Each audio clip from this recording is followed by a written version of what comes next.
조급할 필요는 없다는 거예요. 그래서 물 주는 것도 옆에 밭은 1시간 줬대 막 이래서 내가 나도 1시간 줘야 되나, 이게 아니고 내 밭에 물기가 있는 정도에 따라서 조절을 해야 되는 거예요.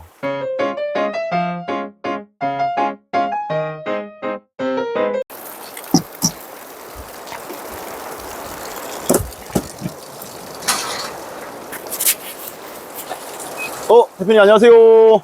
안녕하십니까. 지금 뭐 하고 계세요? 오늘은 이제 자동 관수 한번 살펴보고 있어요. 일전에 말했던 이 포도밭에 자동으로 물을 준다 그래가지고 그렇죠. 물을 여기는 어떻게 관리하나요?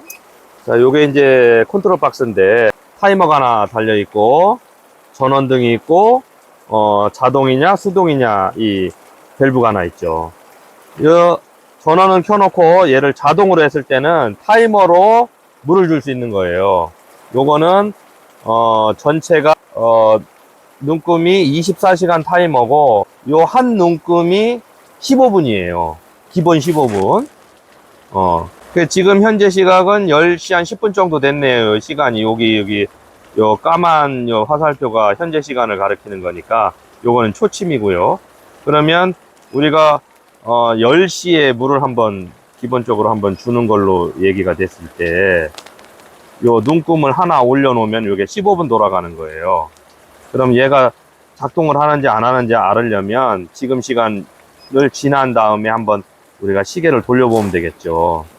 그러면 지금 12시에 한번 돌아가는 걸로 눈금을 맞춰 놓고 요 시계를 이렇게 돌리면 돌아가요. 그래서 이게 현재 시간이 지금 11시인데 12시 요 한 15분인데 12시 15분이 됐을 때 과연 모터가 돌아가느냐 확인하면은 자동으로 내가 맞춰놨을 때 물이 들어가는지 안 들어가는지 확인이 되겠죠. 자, 떨컥했죠?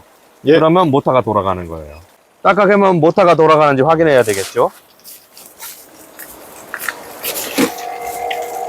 자, 우리는 모터가 여기에 있어요. 관정 모터가. 지금 모터가 돌아가고 있죠. 예. 자, 저거 15분 타이머가 3칸 맞춰놨으니까 45분인데 이건 테스트용이고 그 모터를 자동으로 했을 때 딸깍하고 돌아가느냐 안 돌아가느냐 확인만 하면은 타이머가 정상적인 거잖아요. 그죠? 그러면 왜 15분이냐? 우리가 매일 물을 공급하고 싶어요. 그런데 사람이 와서 껐다 켰다 하면은 정확한 시간에 내일도 와야 되고 모레도 와야 되고 그 다음날도 와야 돼요. 근데 바쁜데 그렇게 못 하잖아요. 그래서 이 자동 타이머를 해놓고 한 번을 무조건 주기로 말하면 오전 10시에 이렇게 한 칸을 맞춰 놓으면 얘가 시간이 지나서 내일 아침 10시 되면은 자 이제 7시, 8시, 9시, 10시죠. 10시가 됐을 때 여기 보면은 타이머에 오토라고 돼 있어요. 요 밸브가 이렇게 하면은 수동으로 주는 거고 요 오토로 해놓으면 타이머가 시간이 맞아질 때 들어가는 거예요. 지금 딱딱 했잖아요. 그죠? 그럼 예를 들어서 10시에 15분, 12시에 15분, 2시에 15분을 준다 그러면 어떻게 세팅을 해야 되는 거예요? 자, 그럼 10시 한 칸 했으니까 여기 12시쯤에 이렇게 또 한 칸 하면은 요거는 이렇게 위로 올리는 거예요. 이렇게 한 칸만 올려놓으면 되고 자, 12시 한 칸, 14시에 한 칸 이렇게 하면은 2시간에 15분, 15분, 15분 이렇게 들어가는 거죠. 근데 왜 15분이냐? 그거는 타이머가 기본 단위가 15분이기 때문에. 그럼 왜 하루에 한 번 물을 주느냐? 작물은 어쨌든 물이 있어야 기본적으로 생육을 하는데 이게 사람이 판단을 해서 주고 싶을 때 주면은 3일에 한 번, 5일에 한 번 줄 수 있어요. 그러면 토양에 건습의 차이가 발생하겠죠. 그럼 이게 수확기 때는 열과가 날 수 있느냐 없느냐 이런 것도 여기서 결정이 되는 거예요. 물 주는 방법에 따라서. 그러면 토양은 일정한 수분을 유지해 주는 게 제일 좋은데 그래서 이게 기본 타임이 15분이니까 일단 15분은 무조건 하루에 한 번씩 주는 걸로 세팅을 해 놓고 그 다음날 물을 주고 와서 잎에 맺혀 있는 이슬의 형태를 보고 없으면은 15분을 더 주는데 10시에 30분을 줄 게 아니고 12시에 15분을 더 주는 거예요. 그 다음날 아침에 또 와서 보고 물기 맺혀 있는 상황을 보고 그럼에도 불구하고 물기가 맺혀 있지 않다 그러면은 2시에 한 번 더 줘요. 근데 그 다음날 왔는데 또 안 맺혀 있어요. 그러면 그때는 뭐 4시, 6시 이렇게 주는 게 아니라 물 주는 시간은 10시에서 2시까지로 한정해 놓고 10시에 15분을 이렇게 타이머를 하나 더 늘려서 15분을 더 주는 거예요. 30분. 그렇게 하고 그런데도 부족하면 12시에 15분을 더 주고 그런데도 부족하면 2시에 15분을 더 주는 거예요. 그렇게 해서 아침에 출근했을 때 잎에 맺혀 있는 그 이슬의 형태를 보고 물을 더 줄 거냐 덜 줄 거냐를 판단하는데, 눈따기 할 때도 마찬가지지만 옆집에서 눈따기 했다고 내가 눈따기를 조급할 필요는 없다는 거예요. 그래서 물 주는 것도 옆에 밭은 1시간 줬대 막 이래서 내가 나도 1시간 줘야 되나, 이게 아니고 내 밭에 물기가 있는 정도에 따라서 조절을 해야 되는 거예요. 밭마다 상황이 다 다르기 때문에 내 밭의 상황은 내가 제일 잘 알아야 되잖아요. 그러면 15분씩 물을 준 다음에 물의 양이 적거나 많거나를 판단하고, 그 판단하는 기준은 잎에 맺힌 이슬의 양으로 판단하는 거고, 그거를 내가 온전히 이제 1년을 해보고 2년을 해봐서 우리 밭은 특성이 이렇구나를 깨달아야 되는 거예요. 그러면 그 농사 짓는 그 방법을, 그렇게 물 주는 방법, 순따기 하는 방법, 이런 거를 내가 깨알같이 기록하고 적응을 했을 때 비로소 이제 농사꾼이 되는 거죠. 밭에 들어가셔서 네. 제가 이해를 잘못해서 그러겠는데 네. 한번 밭을 보면서 이야기를 좀 해주실 수 있을까요? 그럴게요.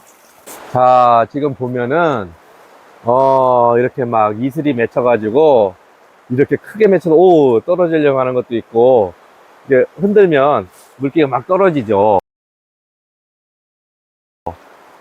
요 정도 맺혀 있으면 물이 부족하지 않다. 여기 자세히 한번 볼까요? 여기 보면은 이렇게 하얗게 석회가루 같은 게 묻어 있죠. 요거는 어제 맺혔던 이슬이 마른 거예요. 증발할 때 흔적을 남기는 건데, 우리가 정수기로 막 엄청나게 여과를 해서 먹는 물은 순수한 물이지만, 뿌리에서 빨아들이는 물은 순수한 물이 아니고 토양 속에 있는 양분, 미네랄 이런 걸 다 빨아들인단 말이에요. 그러면 그 빨아들인 그 물이 이슬화되고 증발할 때는 흔적을 남겨요. 미네랄 성분이 남아 있는 거죠. 그러면 이게 많이 남아 있다는 거는 어제도 이슬이 맺혔다는 거고 그제도 이슬이 맺혔다는 거예요. 근데 이파리가 깨끗해. 그러면 그 전날 이슬이 많이 안 맺혔다는 거고, 그 전전날에도 안 맺힐 확률이 높았다는 거예요. 그러면 아침에 안 와봤거나 게을리해서 물을 제때 못 줬다는 거고, 지금 여기도 보면 아주 진하게 맺혀 있죠. 요거는 이 면적만큼 이슬이 맺혀 있다가 증발했다는 얘기예요. 그러면 이만한 이슬 크기가 맺혔다는 거는 충분히 수분 활동을 했다 라고 우리가 판단할 수 있겠죠. 그래서 지금도 이쪽에 물이 안 떨어지는 데 보면은 이렇게 맺혀 있어요. 요게. 여기도 있네, 이렇게 넓게, 위에 펌퍼짐한 데는 넓게 맺혀 있어요. 그게 마르면, 이렇게, 요렇게 흔적을 남기는 거예요. 그러면 이게 수분이 부족한가, 충분한가의 지표가 되는 거지.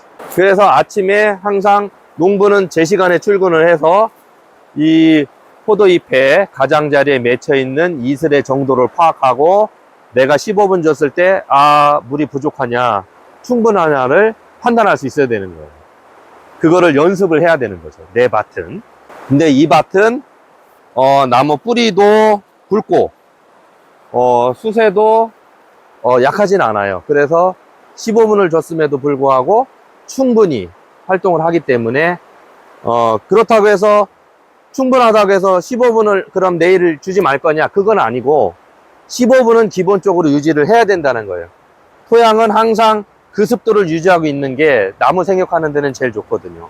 그래서 이게 지금 15분 줬을 때는 맞았다 하더라도 이게 줄기가 점점 커지고 잎수가 많아짐으로 인해서 소비되는 물의 양이 더 많을 테니까 그때 봐서 15분을 더 줄 거냐 30분을 더 줄 거냐 이제 판단하면 되는 거예요.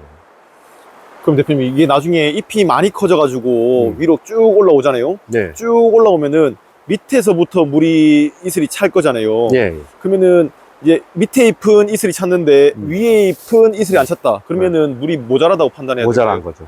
아. 끝에까지 지금도 여기 보면은 밑에도 맺혀 있고 요 위에도 맺혀 있고 심지어는 요 새순에도 이렇게 물이 맺혀 있죠. 요 정도는 기본으로 맺혀 있어야 생육이 비교적 적당하다라고 보는 거예요. 수분율이 적당하다? 예. 아예 없으면 맺히지도 않을 뿐더러 생육이 약해요. 그래서 이렇게 우리가 옆에서 이렇게 쫙 봤을 때 끝순의 휘어짐의 정도에 따라서 수세가 세다 약하다를 판단할 수 있는데, 이렇게 일자로 서 있는 거는 약하거나 중간의 수세이고요. 또 여기처럼 이렇게 휘어짐의 각도가 크면 수세가 더 세다라고 판단이 되는 거예요, 이 포도에서는. 그래서 이 덩굴손의 길이가 길고 덩굴손이 이렇게 각도를, 포물선을 더 이렇게 낚싯대 마냥 이렇게 구부리기 있다가 하면은 그 나무는 수세가 센 거예요. 그러면 기본 15분으로 만족을 하는 거고, 물 주는 거는. 그리고 이렇게 수세가 계속 셌을 때는 나무와 나무 사이를 더 벌려서 그 눈수를 더 많이 해서 뿌리에서 흡수하는 양수분의 양과 위에서 키우는 잎과 줄기의 양을 어느 정도는 비슷하게 맞춰줘야 수세가 안정화되지, 그냥 나는 4m만 키울래, 나는 5m만 키울래 딱 정해놓으면 뿌리에서 빨아들이는 양은 100인데 먹여 살릴 게 50이면 수세가 2배만큼 세진다는 거죠. 그래서 그게 될 수 있으면 위에와 밑에, 지상부와 지하부의 균형을 1대1로 맞춰주는 게 제일 좋은 방법이에요.